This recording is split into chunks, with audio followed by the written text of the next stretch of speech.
नमस्कार, मी निवेदिका Ashlesha आडसड. Hindi Marathi city news मध्ये आपले स्वागत आहे. चला तर मग बघूया आजच्या ठळक घडामोडी.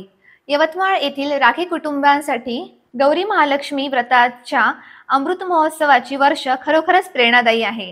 ही परंपरा 75 वर्षे राखी कुटुंबियांनी टिकवून ठेवली आहे. 75 वर्षांची परंपरा. यवतमाळमधील राखी कुटुंबात सुरू असलेल्या गौरी महालक्ष्मी व्रताला यावर्षी 75 वर्षे पूर्ण झाली आहेत. ही परंपरा स्वर्गीय श्रीमती सुशीला आणि स्वर्गीय प्रभाकर गोपीनाथ पंत राखे यांनी सुरू केली होती. अमृत महोत्सव. या व्रताचा 75वा वर्धापन दिन अमृत महोत्सव म्हणून साजरा केला जात आहे. पिढ्यानपिढ्या जतन. ही कौटुंबिक परंपरा आता 3ऱ्या पिढीपर्यंत पोहोचली असून श्रीकांत आणि विलास प्रभाकर राखे ही परंपरा श्रद्धेने पुढे नेत आहेत. सुवर्ण पाऊल टाकीत आई आमच्या घरी आली, अमृत महोत्सवाची आज आम्हा संधी आली, या भावपूर्ण शब्दांनी आपण आपला आनंद व्यक्त केला. या आनंद सोहळ्यात सहभागी होण्यासाठी राखी कुटुंबाने नातेवाईक आणि मित्रमंडळींना घरी येऊन आशीर्वाद घेण्याचे आवाहन केले आहे. ही केवळ एक धार्मिक विधी नसून अनेक पिढ्यांना एकत्र जोडणारा आणि कौटुंबिक ऐक्य टिकवणारा दुवा बनला आहे. 75 वर्ष झाले. 1950 साली माझ्या वडिलांचं लग्न झालं आणि त्या वर्षापासून त्यांनी सुरू केलं. त्याच्या आधी त्यांना म्हणजे त्यांच्या लहानपणीच आई वडील वारल्यामुळे त्यांच्याकडच्या महालक्ष्मी थांबल्या होत्या.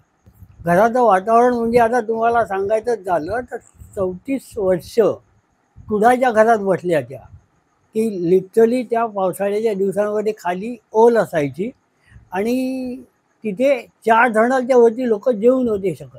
आणि त्या काळातसुद्धा त्यांनी 50-60 लोकांना जेवू घातलं. आणि हळूहळू 1986 साली आम्ही या घरात आलो आणि 1986 साली या घरात आल्यानंतर वरचा मोठा हॉल बांधला आणि आता तिथे व्यवस्थित 100-125 लोकांचे जेवणं होतात.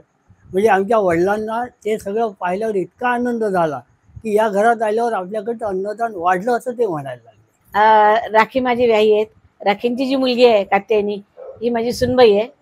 मी कल्याणी प्रकाश मुळे, आमच्याशी यांचं नातं व्याह्याचं आहे, पण भावाचं पण नातं आहे. कारण बहीण नाही आहे त्यांना, म्हणून मी बहिणीच्या नात्याने पण इथे राहते. माहेर वाशनीसारखीच राहते आणि नेहमी आनंदाचं छान वातावरण असतं. आणि जेव्हापासून आज 5 वर्ष झाले माझ्या सुनेच्या म्हणजे लग्नाला, मुलाच्या लग्नाला, तर आम्ही माझ्या सासरी तर आहेच, पण आम्ही इथे येऊन पण सगळं उत्साहाने करू लागतो.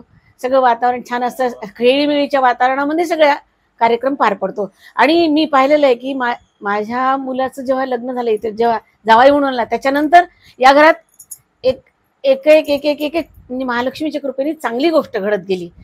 कुठलंही संकट या घरावर आलं नाही. प्रभाकर राखे तुला बोलायचा मला हे आहे, तरी पण आजचा दिवस आता अतिशय आनंदाचा आहे. म्हणून थोडं हे हिंमत करतो बोलायची.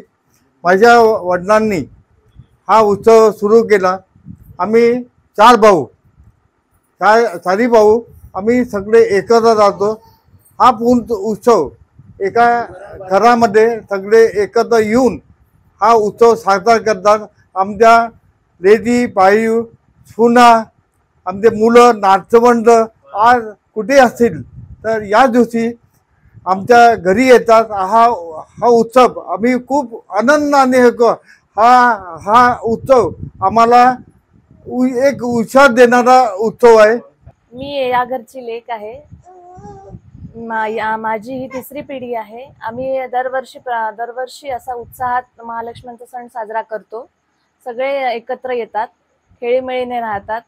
महालक्ष्म्या खूप मोठा सण आहे हा आणि आमच्याकडे खूप सगळे नातेवाईक जमतात आणि इथे आनंदी वातावरण असतं.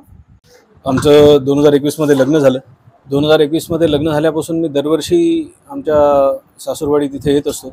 इथे आल्यानंतर मला एक सगळ्यात महत्त्वाची गोष्ट जी बघायला मिळते ती या सणाच्या निमित्तानं सगळे जे आप्तस्वकीय असतात ते एका छताखाली एकत्र येतात.